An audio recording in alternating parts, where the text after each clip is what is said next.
마가복음도 15장 이제 도착했고 16장 마지막으로 향해 가고 있습니다. 복음서의 마지막들은 예수님께서 이제 십자가에 죽으시고 부활하시는 이 놀라운 하이라이트로 달려가고 있고, 또 예수님이 십자가에 못 박힐 때는 마음이 정말 너무나 아프죠. 우리 삶 가운데 예수님이 십자가에 못 박힌다는 것 자체가 정말 신앙적으로 보면 눈물 나는, 그러면서 동시에 예수님의 십자가에 못 박힘이 없다면 우리 죄를 용서함이 또 없기 때문에 감사와 또 눈물이 함께 겸하게 됩니다. 오늘 말씀 예수님께서 십자가에 못 박은 사건과 그 앞에 이제 구레네 사람 시몬의 사건이 함께 등장하게 됩니다. 특별히 오늘은 이제 구레네 사람 시몬에 대한 말씀을 함께 보려고 하는데요. 우리 하나님께서는 정말 주님의 일을 할 때 하나님 결코 그냥 외면하지 않는다라는 사실을 우리에게 보여줍니다. 하나님께는 억지가 없다라는 거예요. 오늘 말씀 21절과 22절 같이 한번 다시 읽겠습니다. 마침 알렉산더와 루포의 아버지인 구레네 사람 시몬이 시골로부터 와서 지나가는데 그들이 그를 억지로 같이 가게 하여 예수의 십자가를 지우고 예수를 끌고 골고다라는 곳, 번역하면 해골의 곳에 이르러. 아멘. 오늘 말씀 보면 특히 마침 알렉산더와 루포의 아버지인 구레네 사람 시몬, 이렇게 한 사람에 대해서 길게 장황하게 설명하는 경우는 저희 성경에 별로 없습니다. 왜냐하면 고향을 얘기하든지, 쉽게 보면 막달라 마리아, 가룟 유다, 이렇게 고향을 얘기하든지, 아니면 누구의 아들 이렇게 얘기를 하든지 둘 중에 하나일 텐데, 오늘 시몬이라는 사람, 시몬은 평범한 이름이잖아요. 베드로도 원래 이름이 시몬이잖아요. 그러니까 시몬이라는 이름은 당시에 가장 많이 보편적으로 썼던 이름. 그렇기 때문에 너무나 보편적인 이름들은 조금 구별하기 때문에 보통 아버지의 아들, 그렇죠? 아니면 어떤 고향을 따라서 어디에 누구 이렇게 얘기하는데, 이것을 함께 붙여갖고 사용했던, 그럼 사실 예수님의 제자도 아닙니다. 그리고 어떤 유명한 사람도 아닙니다. 그런데도 불구하고 이 시몬이라는 사람을 아주 독특하게 이렇게 장황하게 그의 태어난 구레네라고 하는 것과 그리고 그의 자녀들 두 이름을 함께 누면서 그렇게 시몬을 소개하는 것이 우리가 한번 잘 유념해 보아야 돼요. 우리가 그냥 성경을 그냥 읽고 있지만 그 내부적으로 보면 아주 중요한 사건을, 아니면 중요한 내용들을 담고 있기 때문에 마가는 복음서를 기록하면서 이 시몬이라는 사람을 아주 눈여겨보고 있다는 것이죠. 그래서 먼저 이제 골고다라는 단어를 한번 생각해 봐야 돼요. 지난번 한번 새벽 예배 때도 말씀드린 것 같은데, 우리가 갈보리, 골고다 다 틀리잖아요. 갈보리, 언덕, 골고다, 무엇이 맞을까라는 것이죠. 그러니까 이제 이 골고다나 갈보리, 이거는 언어에 따라 다른 명칭이에요. 원래 히브리어를 보게 되면 골레고레트라고 하는, 골레고레트, 이게 히브리어입니다. 골레고레트. 그러니까 해골이라고 하는 단어예요. 해골. 그러니까 우리가 이제 해골 아시죠? 그러니까 유대인들에게 해골은 영혼이 빠져나간, 그래서 사람의 그냥 흔적, 영혼이 빠져나간 인간의 흔적이라는 의미를 그들에게는 가지고 있습니다. 당연하죠. 왜냐하면 해골이라는 것은 사람이 죽었고 썩었을 때 우리의 유골, 이 해골이 남아있는 거기 때문에, 그래서 해골이라고 하는 이 단어가 히브리어는 골레그르트라고 하는 단어입니다. 근데 이 원래 이제 명사잖아요. 그러니까 해골이라고 하는 이 단어의 그 지역의 이름이 있는데, 이 단어를 이제 이 아람어, 히브리어를 통해서 있던 것을 신약 성경이 쓰여진 헬라어, 곧 그리스어로 그대로 음력을 했을 때, 그것이 바로 헬라어로 음력할 때 골고타라고 하는, 이제 골레고레트를 음력을 하다 보니까 헬라어로 골고타라고 이렇게 번역을 합니다. 그래서 오늘 이 골고다라고 하는 표현을 보면 이게 헬라어예요. 헬라어. 그 히브리어를 음력을 그대로 해서 골고타. 그래서 우리 한글로 하면 그냥 골고다 이렇게 얘기하는 겁니다. 이 골고다가 이제 그 이후에 로마어는 라틴어거든요. 라틴어. 그래서 로마 제국이 사용했던 언어가 라틴어입니다. 아직 로마 제국이 라틴어를 전체로 사용하지 않았기 때문에 아직 그리스어를 사용하고 있었습니다. 그리스어는 이 그리스 알렉산더 대왕이 이제 동편, 그리스 제국의 동편 쪽을 지금의 투르키의 터키 지역이나 유대 지역 다 이쪽들을 다 정복했었기 때문에 이걸 로마에서 보면 동편 쪽이기 때문에 동쪽에는 라틴어보다는 아직까지 그리스어를 사용하고 있었거든요. 그래서 이걸 헬라 제국이라고 했기 때문에 헬라어라고도 합니다. 그러니까 그리스어나 헬라어는 동일한 명칭인데 그리스어가 그들에게서는 더 그냥 일반적인 언어였기 때문에 아직 라틴어는 조금 그들에게 있어서는 사용되지 않았다가 이후에 이제 좀 시간이 지나면서 로마 제국 안에 로마어인 라틴어를 다 사용한 거예요. 그러니까 중세는 다 라틴어로 사용되는 거죠. 그리고 라틴어 이후에 이제 로마 제국이 이제 사라지고 각 제국에 나라들이 생길 때 왕국들이 생기는 거죠. 그래서 독일이 생기고 뭐 프랑스 뭐 이렇게 하면서 자국의 라틴어가 자국의 언어들로 이제 쓰여지기 시작하는 거죠. 그래서 중간에 오랜 시간 동안 거의 1000년의 기간에 로마 제국에 쓰여진 언어가 라틴어예요. 그 라틴어가 지나고 나서 이제 각자의 언어들, 각 나라들마다 이제 언어가 생겨서 독일어든 프랑스어든 아무리 영어든 이렇게 생기는 겁니다. 그러다 보니까 이 오랜 시간에 중세를 경험하고 나니까 유럽 사회는 지금까지도 라틴어를 이제 고급 라틴어, 그러니까 조금 더 공부를 하게 되면 라틴어를 아직까지도 많이 사용하게 되어 있어요. 왜냐하면 1000년의 기간 동안에 중세 때 오랜 시간 동안 라틴어를 사용했기 때문에 만약에 우리가 지금 우리나라로 한다면 조선시대, 고려시대, 삼국시대를 연구하려면 그 문헌들이 다 라틴어로 되어 있거든요. 그러니까 조금만 공부를 하려면 라틴어를 모르면 안 되는 거죠.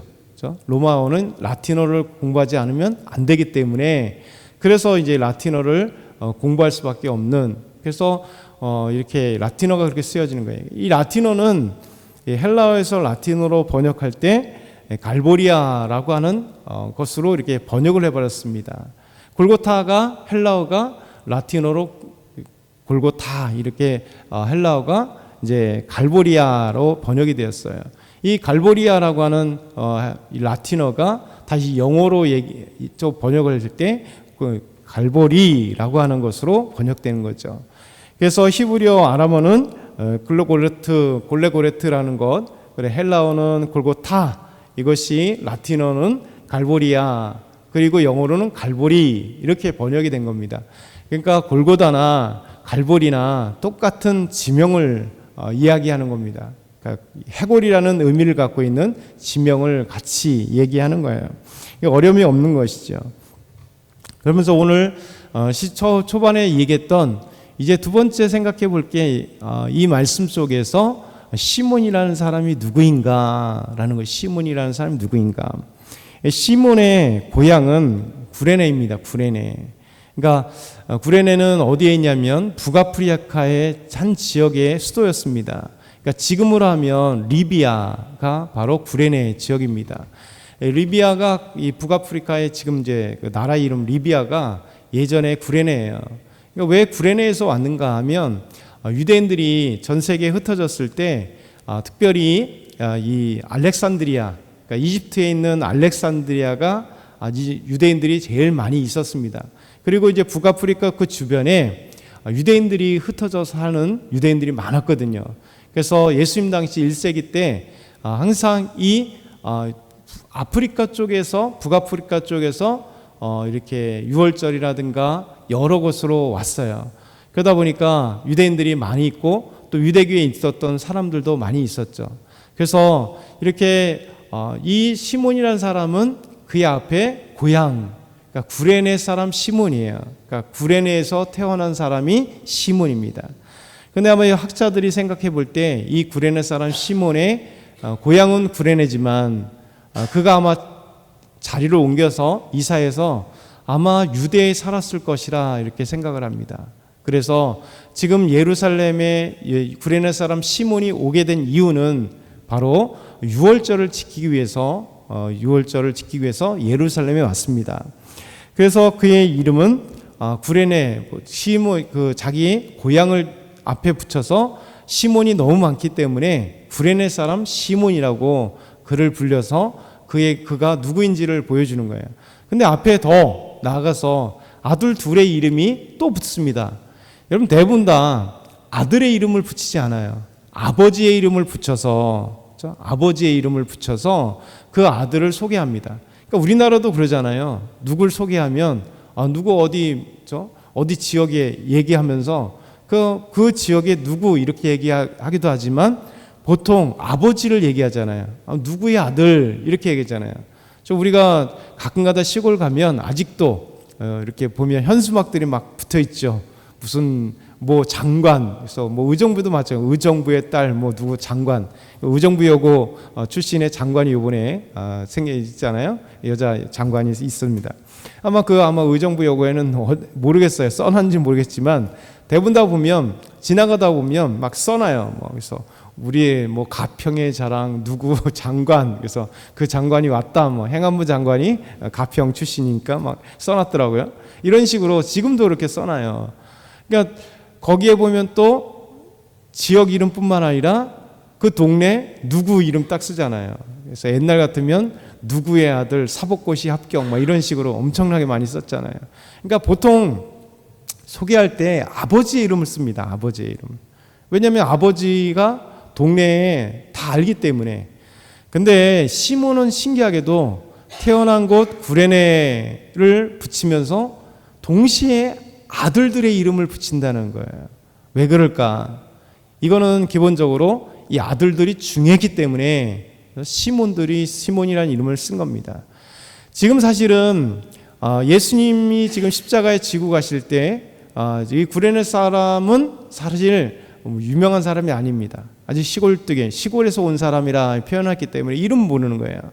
근데 이게 중요한 게 복음서가 기록할 때가 언제가 이게냐. 이 복음서는 한참 뒤에니까 시몬이라는 사람이 중요한 게 아니라 바로 두 아들이 뒤에 어떻게 됐느냐가 중요한 거예요.